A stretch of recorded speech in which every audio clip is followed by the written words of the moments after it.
오늘 설교의 주제는 기도입니다. 기도는 우리가 늘 하는 것이고 아마 우리 중에는 많은 기도에 공력이 쌓여 있는 성도님들도 계실 겁니다. 어쩌면 기도의 깊이가 저보다도 더 깊은 분들도 많으실 것 같은 생각이 듭니다. 오늘 특별히 제가 이 기도의 말씀을 나누는 것은 첫째는 이 기도는 사도 바울이 빌립보 성도들에게 했던 기도인데 우리의 기도로 옮겨오는데 쉽습니다. 그래서 여러분 이 기도를 진짜 오늘 이 시간 이후부터 여러분의 기도로 옮겨오실 수 있기를 소망합니다. 또 하나는 이 기도는 바울이 빌립보 교회를 위해서 드린 기도입니다. 교회를 위한 기도도 오늘 빌립보서의 모델을 통해서 이렇게 기도하면 신천교회 70년 역사 이후를 이어가는데 더 깊이 있는 기도가 쌓일 수 있는 방법이 될 수 있겠습니다. 그래서 그런 마음으로 빌립보서 1장 9절부터 11절 사이에 있는 기도에 관한 말씀을 나누고자 합니다. 자, 먼저 말씀을 봐주시면요, 석절인데 이 석절의 내용을 그냥 잘 숙지하는 게 오늘 제일 중요합니다. 그래서 말씀이 끝났을 때는 이 내용이 여러분 머릿속에 그냥 싹 들어가 있으셔서 바로 이 말씀 붙들고 기도하실 수 있어야 됩니다. 9절을 보시면 사도 바울이 기도를 논하면서 내가 기도하노라 너희 사랑을 지식과 모든 총명으로 어떻게 한다고 되어 있습니까? 점점 더 풍성하게 하기를 기도된다. 너희의 사랑이 점점 더 풍성해지기를 기도했습니다. 자, 이제 하나 기도 제목이 나왔습니다. 두 번째 10절을 보게 되면 너희로 지극히 선한 것을 분별하며 그래서 진실하여 허물 없이 그리스도의 날까지 이르도록 그것을 위해서 기도하렵니다. 좀 복잡했죠? 두 가지 내용이 있어요. 지극히 선한 것을 분별하도록 기도하라. 그래서 진실하여 허물 없이 그리스도의 날까지 이르도록 기도하라. 이 내용입니다. 세 번째 11절을 보시면 11절은 같이 한번 읽었으면 좋겠습니다. 자, 11절 같이 한번 읽으십시다. 예수 그리스도로 말미암아 의의 열매가 가득하여 하나님의 영광의 찬송이 되기를 원하노라. 의의 열매가 가득하기를 기도하라라고 명하신 겁니다. 자, 이제 다시 한번 정리해 봅니다. 여러분들 한번 이 암기력을 제가 한번 확인하겠습니다. 첫 번째 기도 제목이 뭐였습니까? 사랑이 점점 더 풍성해지기를 기도했습니다.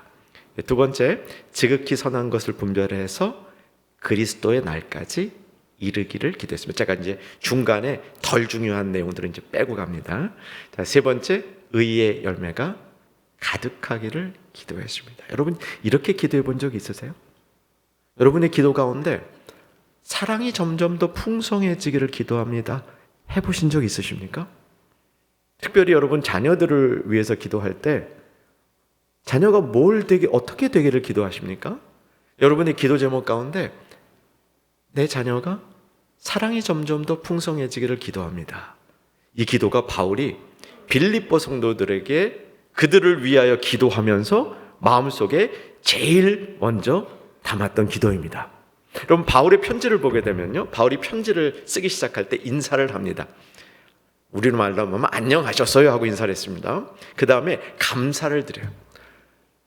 여러분과 내가 교제하는 게 얼마나 감사한지 모릅니다 라고 감사를 드립니다. 근데 이제 바울이 감사를 드릴 때 보면요, 그 감사의 내용이 사람들을 인한 감사입니다. 그리고 기도를 합니다. 바울 편지들에 보면 이 기도가 나오는 부분들이 있는데 저는 이 빌립보서에 나오는 기도를 특별히 관심을 두고 보고 있습니다. 교회를 위해 기도하실 때도요, 사랑이 점점 더 풍성한 교회 되기를 기도해 본 적이 있으십니까? 이제부터 한번 해보시기 바랍니다. 이게 우리의 신앙과 삶을 바꿀 수 있는 굉장히 중요한 기도가 됩니다. 저희 친할머니는 이제 신앙생활 어디서 하셨냐면 이북에서 하셨습니다. 평양에서 신앙생활 하셨는데 장대현 교회라고 들어보셨습니까? 장대현 교회에서 신앙생활을 하셨어요. 근데 제가 어릴 때 기억에 저희 친할머니께서 저한테 맨날 해주시던 기도는 머리가 될지언정 꼬리가 될지 말게 하시고, 이 기도를 얼마나 많이 하셨는지 몰라요. 우리 신앙생활 오래 하신 분들은 그 기도 기억 속에 있죠. 근데 사도 바울의 기도를 보니까 머리가 될지언정 꼬리가 되지 말게 하시고 하는 기도도 필요하겠지만, 자녀들을 위해서 기도할 때, 교회를 위해서 기도할 때 사랑이 점점 더 풍성해지기를 기도했습니다. 이 기도가 굉장히 깊은 기도가 아닐까요? 여러분, 자녀들에게 정말 필요한 기도, 교회를 위해서 정말 필요한 기도는 이 사랑이 점점 더 풍성해지는 그런 교회가 되도록 기도해 보는 겁니다. 이 신촌 성결교회 오기 위해서 목사님이 저한테 건네주신 비긴 어게인이라는 책을 여러분 아시나요? 네, 어떤 책인지 아시죠? 네, 저도 그 책을 이렇게 훑어보았습니다. 훑어보면서 이게 참, 우선 아이디어 자체가 너무 획기적이었어요.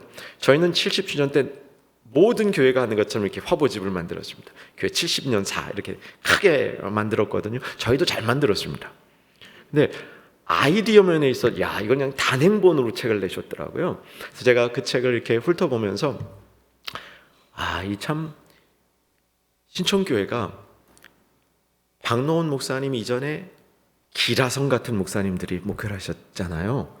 근데 그 목사님들의 이 한 포인트를 잘 연결해가지고 이 5분의 목사님이 교회를 이렇게 이어가는 아름다운 모습을 그 책에 담은 이 아이디어가 참 신선했습니다.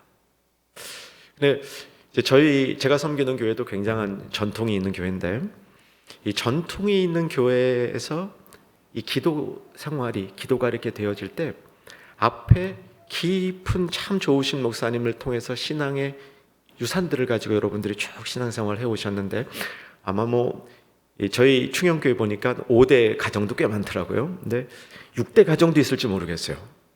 신촌교회 5대는 당연히 있을 것 같고, 이 교회 안에서.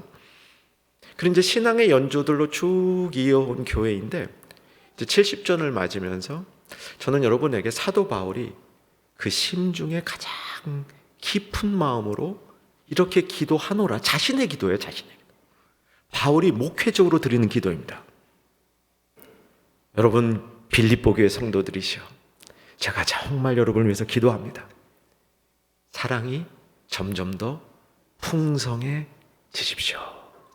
이렇게 기도했습니다.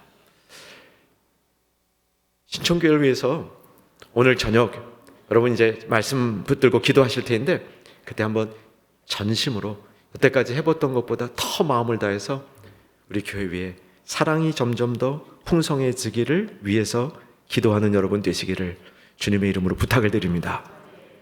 이 시대가 참 불안한 시대입니다. 많은 사람들이 불안에 떨고 있고요. 실제로 이 불안에 관한 데이터를 보게 되면 전 세계적인 데이터가 나이 든 사람보다 10대 어린 세대일수록 더 불안이 많다고 이야기를 합니다. 시편 23편 여러분 잘 아시죠?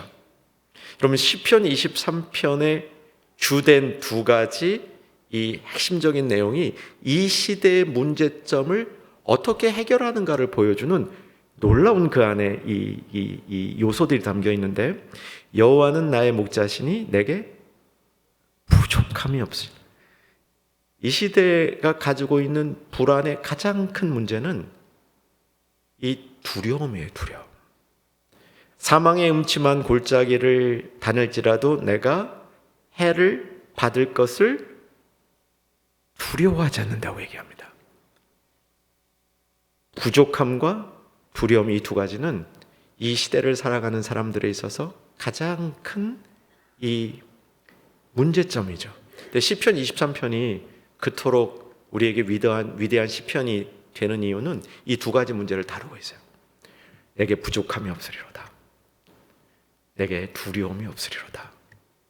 저는 시편 23편을 읽을 때마다 이런 그 감정을 읽어요. 야, 두 가지 없앨 거 스탑 사인 2개 딱 걸어놓은 것 같아.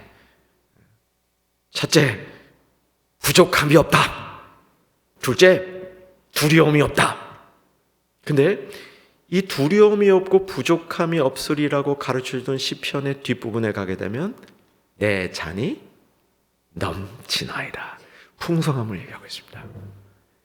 하나님의 사랑으로 풍성해짐으로 인생의 큰 2개의 문제인 불안과 그리고 부족함과 두려움이 없어진다는 겁니다. 여러분 자녀들도요 불안할 수 있습니다. 그래서 여러분 자녀들을 위해서 기도하실 때요 사랑이 점점 더 풍성해지기를 위해 기도하시기 바랍니다. 여러분 자녀들도 두려울 수 있습니다. 두려울 때 그 두려움을 이기는 방법이 하나님의 사랑이 점점 더 풍성해지는 겁니다. 제가 요한일서 4장 18절을 보여드릴게요. 자막 올려주시고요. 요한일서 4장 18절. 사랑 안에는 뭐가 없어요? 두려움이 없고 온전한 사랑이 두려움을 내쫓는다라고 얘기합니다. 두려워하는 이유는 그 안에 사랑이 가득하지 못해서 그렇다는 겁니다. 여러분 두려움과 불안이 있을 때 두려움과 불안을 이기는 힘이 사랑 가운데 있다는 사실을 기억하시기를 주 안에서 소망합니다. 그 사랑이 점점 더 풍성해지기를 여러분 가운데 여러분 자녀 가운데 신천교회 가운데 하나님의 사랑이 점점 더 풍성해지기를 주의 이름으로 축원합니다. 이것이 여러분의 기도 제목이 되기를 바랍니다. 사랑이 점점 더 풍성해지는 것으로부터 다음 기도 제목이 나옵니다. 여러분 사랑이 점점 더 풍성해질 때 그때 지극히 선한 것을 분별하며 진실하여 허물 없이 그리스도의 날까지 이르게 되는데 이것을 위해서 또 기도하라고 가르쳐주고 있습니다. 기도 준비 되셨습니까? 신앙에 있어서 핵심은요 분별력이 생기는 겁니다. 사실 지극히 선한 것을 분별하는 것이 신앙의 핵심이에요. 판단력이 잘 생기는 게 여러분 신앙의 근본입니다. 저는 이제 대학교를 마치고 이민을 갔습니다. 미국 이민으로 가서 미국 이민교회를 한 30년 섬기다가 7년 반 전에 귀국을 해서 이제 충영교회를 담임하고 있는데 제가 처음 이민 간 곳은 LA였습니다. 저희 온 가족이 이민을 갔고요. 저희 누님도 같이 이민을 갔습니다. 저희 누님이 이민을 가서 이제 아이들을 키우다 보니까 이 사교육비가 만만치 않은 거예요. 사교육비가 많이 드니까 좀 저희 누님이 제법 똑똑하셨거든요. 그래서 아이들 사교육비를 절약하려고 본인이 직접 학원을 차리셨어요. 그러니까 제가 이렇게 학원 하는 걸 보니까 제법 잘 되셨어요. 근데 앞에서 보니까 이 학원집 자녀 스트레스가 만만치 않아. 이 엄마 때문에 좋은 대학교를 가야 되겠다는 이 스트레스가 만만치 않은 거예요. 저희 이제 큰 조카가 딸애였는데 공부를 제법 잘했습니다. LA에서 사는 한인들 중에 아이들이 공부 잘하면 꼭 보내고 싶은 대학이 있습니다. S대학이라고. 좀 북쪽으로 가면 S대학이 있어요. 스탠퍼드라는 좋은 대학이 있잖아요. 거기들 보내고 싶어 해요. 저희 조카가 그 실력에 근접했었습니다. 근데 떨어졌어요. 떨어지니까 저희 누님이 들어 누웠어요. 들어 누웠는데 누님이 들어 누웠다는 얘기를 듣고 제가 신방을 갔습니다. 이러도 안 나요. 이러도 안 나. 뭐 동생이 신방 가는데 목사래도 뭐 누나가 일어나지 않을 수도 있겠다 이런 생각을 하실 수도 있겠지만 당시에 저희 누님은 제가 섬기던 교회 권사였습니다. 담임 목사가 신방을 갔는데 권사가 일어나지도 않아요. 뭐 어떻게 합니까? 그냥 그렇게 그냥 위로만 하고 왔는데 다음 날 누워있던 권사가 일어났다는 소문을 들었습니다. 이유를 알아본즉 우리 조카보다 공부 더 잘한 애도 떨어졌다는 얘기를 듣고 사람이 위로받는 방법은 다양합니다.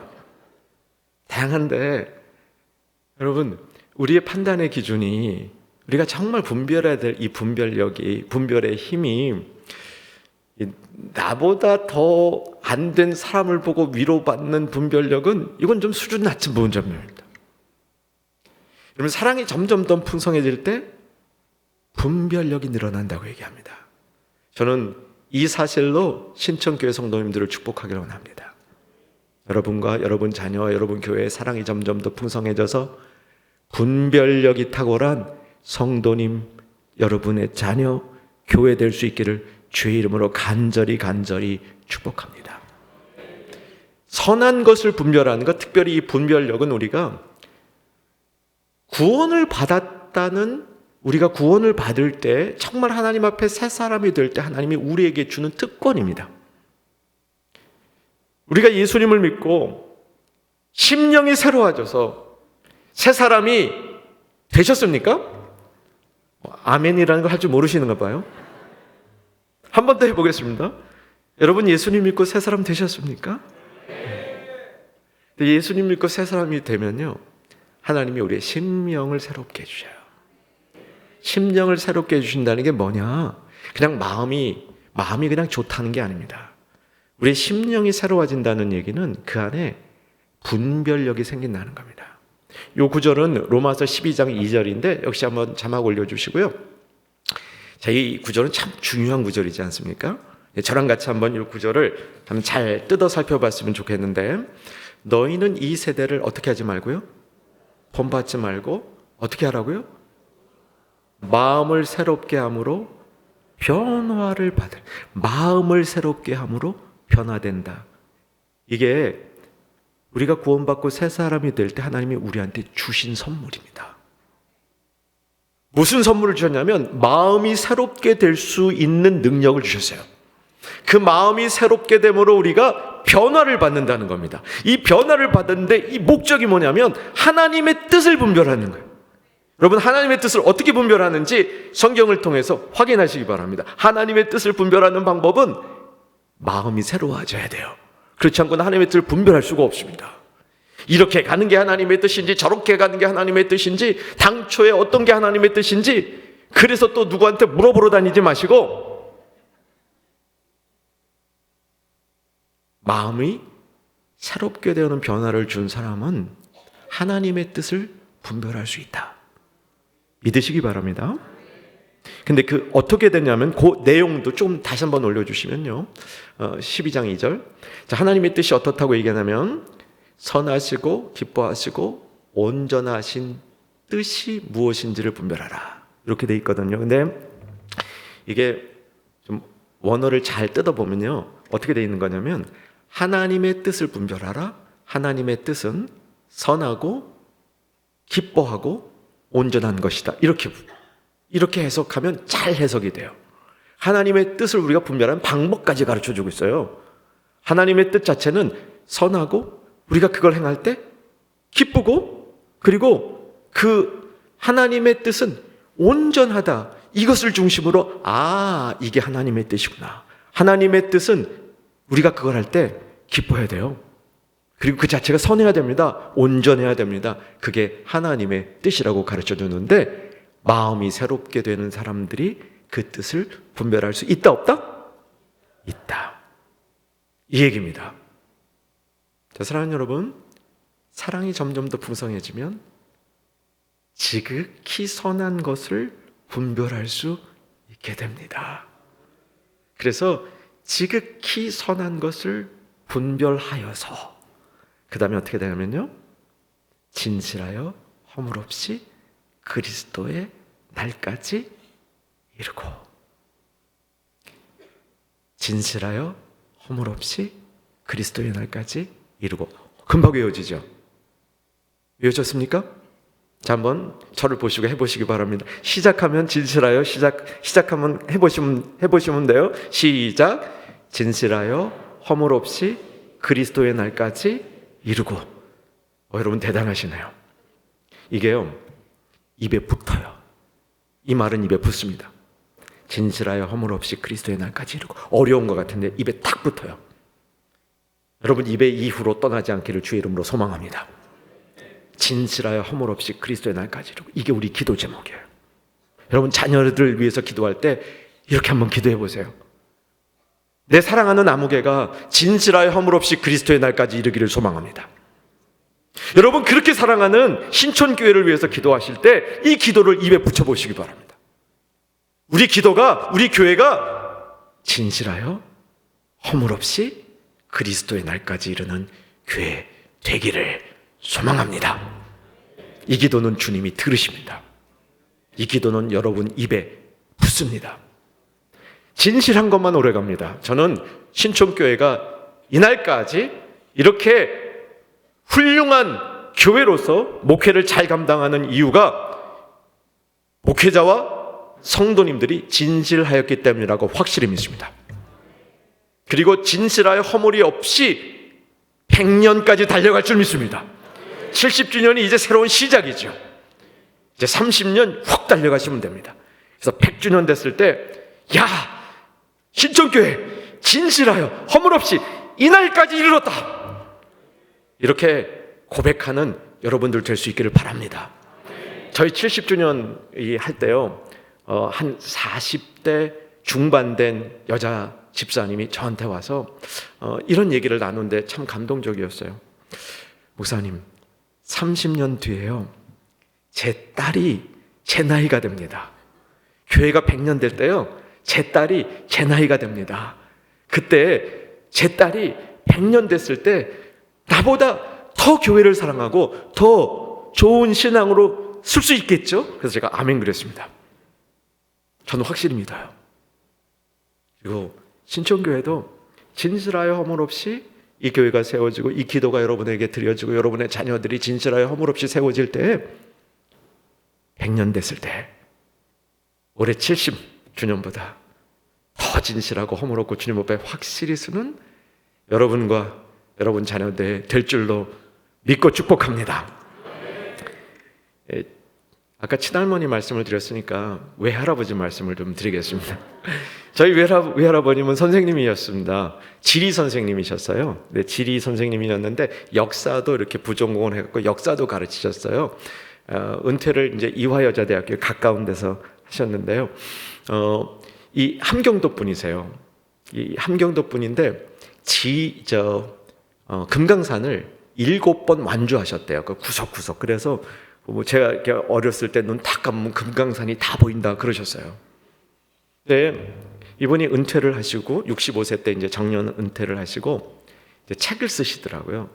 학자시니까 공부하는 거 굉장히 좋아하셨어요. 근데 은퇴하시기 전까지는 제가 보기에는 외할머니보다 신앙이 없으셨어요.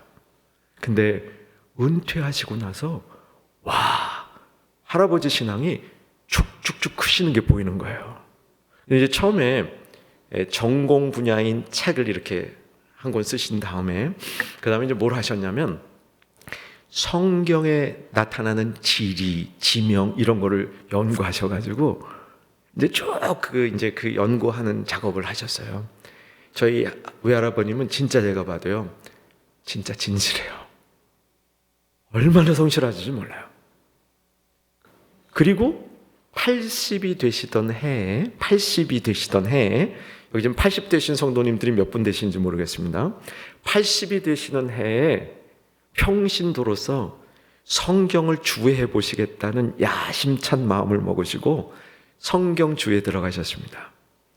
10년이 딱 되는 날 책을 탈구하셨어요. 딱 탈구하시고 그 한국 전쟁 때 이북에서 내려오실 때 신세진 그 분이 있었는데 늘 그분을 만나서 식사를 하셨는데 그분 만나서 식사를 하시고 원고를 출판사에 갖다 주시고 식사하시고 돌아오시다가 따뜻한 봄날 벤치에 앉으셔서 주님 품에 가셨어요. 야, 저는 주님 품에 가는데 이렇게 예술적으로 가시는 분 처음 뵀어요. 그래서 그 이후에 가끔씩 기도 제목입니다. 아, 외할아버님에게 준 축복을 저에게도 주시옵소서. 근데 진실한 게 오래가요. 진실하여 허물 없이 그리스도의 날까지 이르는 그런 선례들이 우리 가운데 있습니다. 여러분, 이런 기도가 여러분들이 자녀를 위한 기도가 되기를 소망합니다. 여러분들이 정말 사랑하는 신촌교회를 위한 기도가 되기를 소망합니다. 진실한 게 오래갑니다. 허물 없이 그리스도의 날까지 이룰 수 있습니다. 이제 세 번째 그 내용이 사랑이 점점 더 풍성해질 때 지극히 선한 것을 분별하고 진실하여 허물 없이 그리스도의 날까지 이러고 안 까먹겠죠. 이제 이따 기도하실 때 괜찮으시겠죠? 세 번째는 의의 열매가 풍성해지기를 기도하는 겁니다. 저는 이 빌립보서의 이 기도를 이렇게 보면서 정말 사도 바울의 기도의 깊이가 깊은 분이라는 사실을 절감하게 됐어요.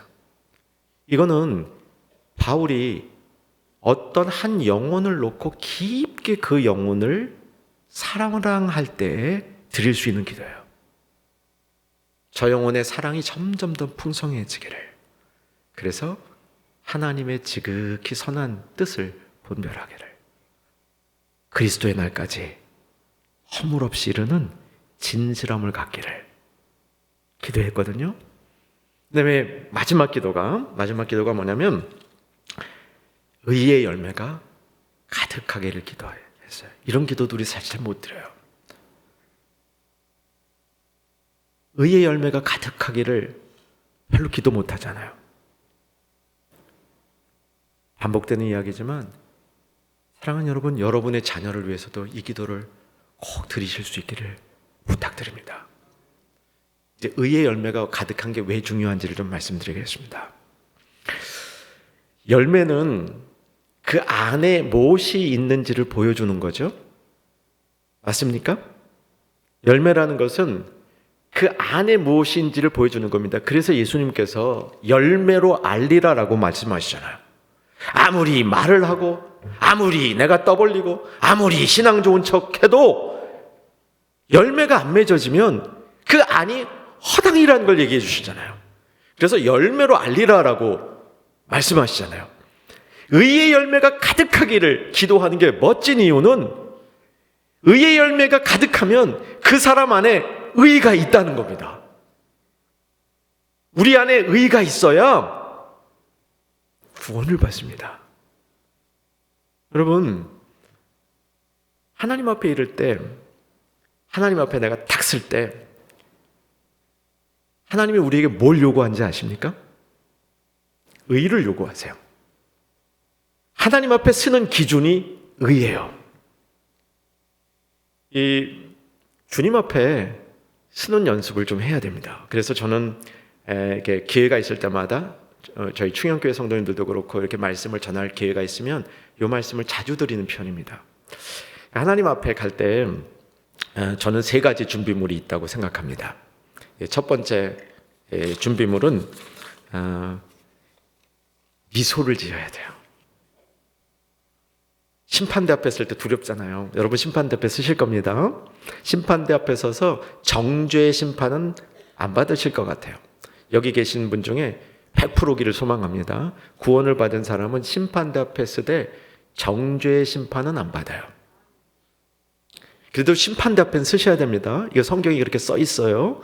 사람이 다 죽기 마련이고 죽으면 꼭 심판대 앞에 쓴다고 히브리서 기자가 명백하게 얘기해 주고 있습니다. 심판대 패스하는 법은 없어요. 자, 여러분 심판대 앞에 쓸 때 어떠실 것 같아요?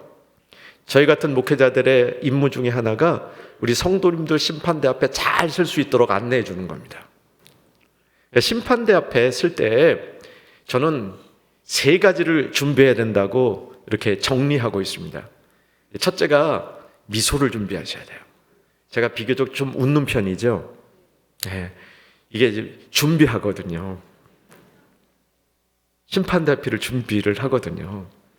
두 번째는 인사를 준비해야 된다. 세 번째는 정답을 준비해야 된다. 저는 이렇게 정리합니다.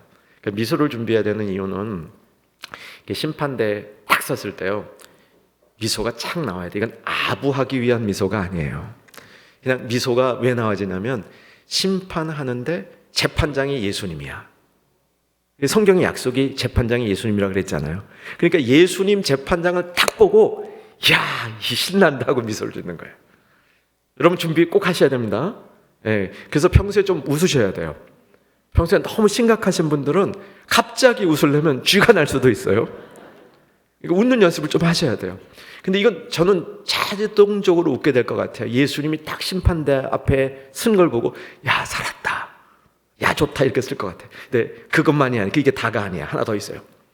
변호사가 있어요. 변호사가 누군지 아세요? 성령님이야. 저는 성령님이 변호사라고 믿습니다. 왜냐하면 성령님을 성경이 표현할 때 대언하는 영이라고 그러잖아요. 대언하는 영. 그러니까 성령님이 나를 위해서 대언해줘요. 그 변호사란 말이 변호사. 근데 이 변호사가 보통 변호사가 아니에요. 굉장히 효과적인 변호사입니다. 설득력이 강한 변호사예요. 뭐라고 변호하실 것 같냐면 저는 믿기를 성령님께서 예수님 앞에 제가요 저 아무개가 좀 성격도 가끔 이상한 데가 있고 고집을 부릴 때가 있고 이따금씩 다른 사람에게 상처 주기도 하고 예배 시간에 졸기도 몇 번 했지만 그래도 제가 괜찮은 사람입니다. 그렇게 증언해 줄 것 같아요. 그러면 제가 상상하기에는 예수님이 성령님께 물어볼 것 같아요. 근데 그걸 어떻게 확신하시나요? 성령님이 이렇게 답하실 것 같아요. 내가 제 안에서 살아봤습니다. 우리 안에 성령님이 계셔요, 안 계셔요? 계셔요. 우리 안에 살아보신 성령께서 내가 제 안에서 같이 살아봤는데 제가 그래도 중심이 확실한 애입니다 라고 말해주실 것이기 때문에 우리가 미소를 지을 수 있습니다. 여러분 이 미소 준비를 꼭 하시기 바랍니다. 인사 준비도 하셔야 돼요. 인사 준비. 인사는 성령님, 예수님 딱 만나가지고 말씀 많이 들었습니다. 그렇게 인사하시면 안 돼요. 박노은 목사님으로부터 말씀 많이 들었습니다. 그렇게 말씀하지 마시고요. 만나보고 싶었던 예수님, 인격적으로 교제하고 싶었던 예수님 이렇게 만나 뵈니까 정말 좋습니다. 이런 인사를 드리셔야 됩니다. 이제 정답이 남았죠. 정답이 남았는데 이 말씀을 드리기 전에 제가 오늘 저희 교회 전도사님, 파트타임 전도사님으로부터 이메일을 받았습니다. 이 전도사님이 가장 어린 부서를 담당하고 계신데 몇 주 전에 엘리베이터에서 뒤로 넘어지셨어요. 그래서 크게 다치셨어요. 한 3주 동안 병원에 계셔서 사역을 못 하시다가 지난주에 복귀하셨어요. 그래서 제가 복귀한 거 좀 감사하다고 이제 더 계속 수고해 달라고 이메일을 드렸더니 저한테 답신을 오늘 아침에 해주셨어요. 근데 뭐라고 답신해 주셨냐면 엘리베이터에서 뒤로 자빠져서 넘어지는 순간 2분 동안 정신을 잃었대요. 정신을 딱 잃고 깨나면서 자기가 자기 생각에는 남편을 찾을 줄 알았대. 남편을 찾을 줄 알았는데 목사님 제가요 목사님이 가르쳐 주신 3가지 준비물을 떠올렸어요 그러더라고요. 여러분 효과가 있어요. 이게 효과가 있다고요. 자, 뭐라 하는지 확인합시다. 첫째 뭐요? 미소. 둘째 인사. 셋째 정답을 준비하셔야 돼요. 자, 이 정답이 뭐냐면 의야요. 의. 예수님이 이렇게 물어보실 겁니다. 네가 무슨 자격으로 천국에 가겠다고 주장하느냐? 뭐라고 답하시겠어요? 정답을 아셔야 돼요. 정답이 뭐냐면 내 안에 의가 있습니다. 왜냐하면 의가 하나님 앞에 설 수 있는 기준입니다. 여러분 성경에서 가르쳐준 의라는 단어와 의미를 자꾸 들어가면 맨 끝에 남는 가장 중요한 게 뭐냐면 하나님이 요구하시는 기준이에요. 그러니까 우리가 천국에 들어가려면 요 의가 있어야 돼요. 근데 이거를 제가 지금처럼 물어볼지 꼬아서 물어볼지는 잘 모르겠어요. 예수님이 꼬을 수도 있어요.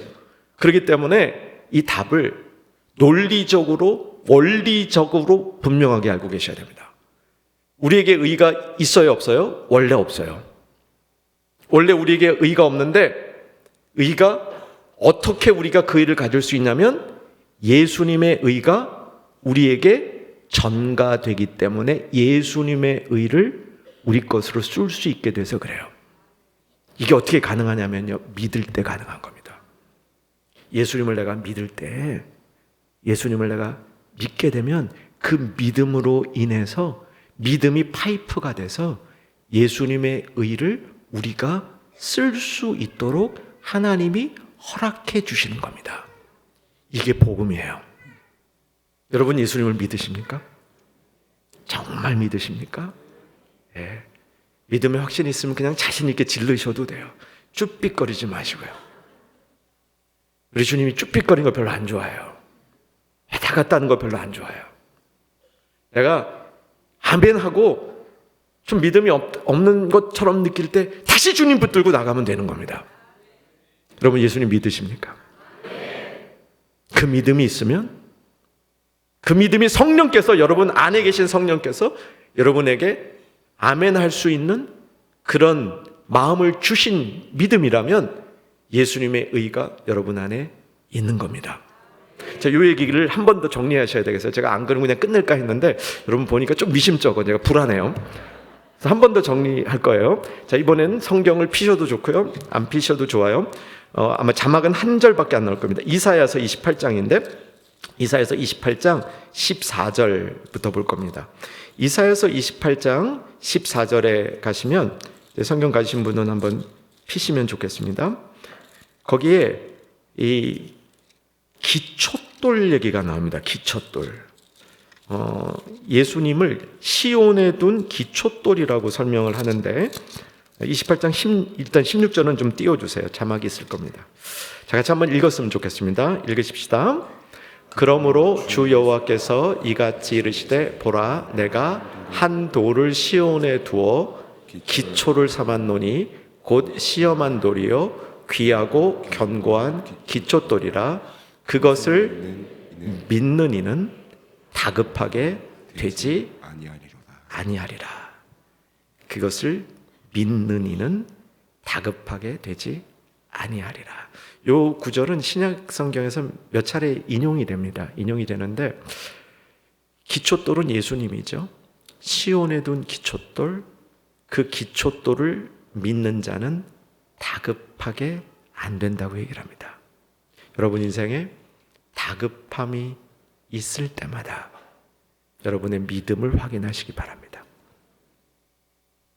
이 중에도 오늘 예배 나올 때에도 다급한 어떤 게 있는 분들이 있을 것 같아요.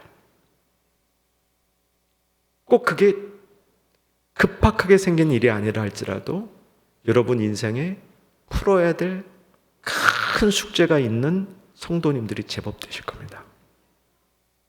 인생의 다급한 문제를 다른 데 가져가지 마시기 바랍니다. 인생에 다급한 문제가 있으면 기초돌, 단단하게 세워진 돌, 시온에 둔 그 기초돌, 그 예수님께로 가져가시길 바랍니다. 그리고 그 기초돌 위에 반석과 같은 믿음을 세우실 수 있기를 주의 이름으로 축원합니다. 근데 이 본문을 이렇게 보시면요, 이제 16절이었어요. 근데 17절은 아마 자막이 없습니다. 잘 들으셔야 돼요. 나는 정의를 측량줄로 삼고 공의를 저울추로 삼으니 우박이 거짓의 피난처를 소탕하며 물이 그 숨는 곳에 넘칠 것인즉, 이런 말이 나와요. 하나님이 정의와 공의로 측량줄과 저울추를 삼는다, 이렇게 얘기했어요. 이게 뜻이 어떻게 연결되는 거냐면 하나님이 측량줄과 저울추를 가지고 저와 여러분의 인생을 재단할 때 합격될 사람이 별로 없다는 거예요. 그래서 다급할 수 있어요. 그러므로 믿음이 필요합니다. 그래서 여러분 믿음이 가장 필요한 때가 언제냐면 심판대 앞에 설 때입니다. 심판대 앞에 설 때 다급해지지 아니하는 신촌교회 모든 성도님 되기를 주의 이름으로 축원합니다. 이 자리에서 대면으로 예배드리시든 비대면으로 예배드리시든 혹 이 예배에 참석하지 못하고 나중에 영상으로 들으시든 그 영상도 안 들으시고 그저 신촌교회를 다니시는 성도님이시든 다 이 믿음 가운데 여러분 인생의 다급한 문제 해결될 수 있기를 주의 이름으로 축원합니다. 특별히 여러분이 심판대 앞에 설 때 그 믿음이 견고하여서 다급한 일 없기를 주 안에서 소망합니다. 그래서 의라는 게 중요한 겁니다. 어떻게 내가 의를 가질 수 있는가? 그 의를 예수님을 믿는 믿음을 통해서 내가 정말 예수님을 고백할 때 기초돌 위에 세워질 때 다급하지 않은 믿음을 우리가 가질 수 있다는 이 복음을 꼭 소유하시기를 주 안에서 소망합니다. 제가 이민 목회를 이제 30대 시작했습니다. 첫 목회를 LA에서 했는데요. LA에서 한 10년 목회를 하고 그 다음에 이제 뉴저지에 목회지를 옮겼습니다. LA에서 마지막 장례 집례를 했었는데요. 86살 난 안수 집사님의 장례 예배였습니다. 장례 예배를 다 끝났는데 이제 제가 막 이제 교회를 떠나기 바로 전날이었어요. 근데 그 유가족들이 와서 저한테 말씀을 나누는데 우리 아버님 확실히 천국 갔어요. 그러시는 거예요. 그러면서 그 아버님이 쓰시던 노트를 저에게 이렇게 보여주셔서 제가 사진을 찍었습니다. 그 사진을 보여드릴게요. 읽으실 수 있으세요? 뭐라고 써 있어요? 미소, 인사. 맞춤법이 좀 틀리죠?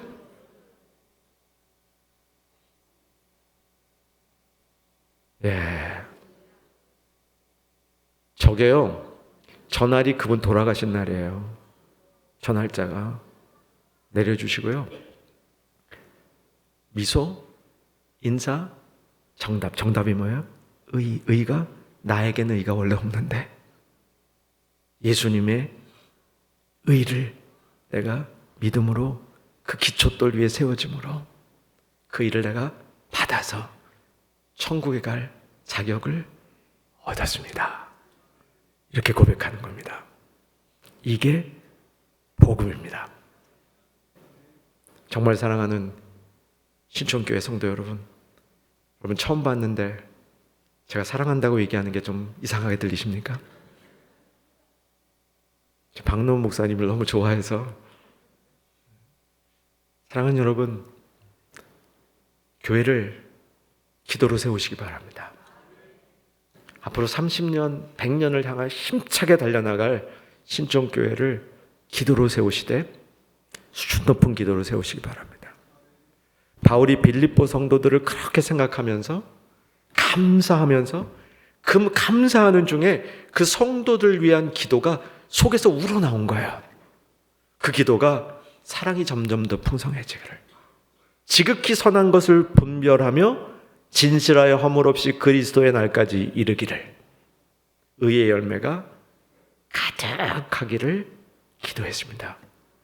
여러분, 교회를 위해서 이 기도를 드리시기 바랍니다. 이 기도 위에 앞으로 30년 신촌교회 역사가 지속되기를 소망합니다. 여러분 가정과 여러분의 자녀들도 이 기도 가운데 이 기도를 먹으면서 정말 사랑이 풍성해지는 그런 자녀들 될 수 있기를 간절히 소망해요. 바울에게 정말 깊은 동역자가 있었는데 디모데입니다. 디모데하고 바울은 디모데를 어떻게 생각했냐면 자신의 후계자이면서 동역자라고 생각했습니다. 자신의 모든 것을 물려주기에 조금도 아낌이 없는 사람이라고 이 디모데를 여겼습니다. 바울이 그 디모데를 어떻게 평가하고 있는지 디모데후서 1장 5절을 봐주시면 자막입니다. 디모데 전서 1장 5절. 이 교훈의 목적은 청결한 마음과 선한 양심과 거짓이 없는 믿음, 진실. 그런데 그게 끝이 아니에요. 잘 보셔야 돼요. 믿음에서 나오는 뭐예요? 사랑이에요. 사랑. 빌립보서의 기도의 내용하고 이렇게 겹쳐져요. 사랑이 점점 더 풍성해지고 진실하고 지극히 선한 것을 구별하고 의의 열매가 가득하기를. 바울의 심중에 깊이 담겨 있었던 그의 신앙과 신학이 담겨 있던 기도라는 사실입니다. 여러분 위에 이런 기도가 시작되고 세워지고 지속되기를 주의 이름으로 축원합니다.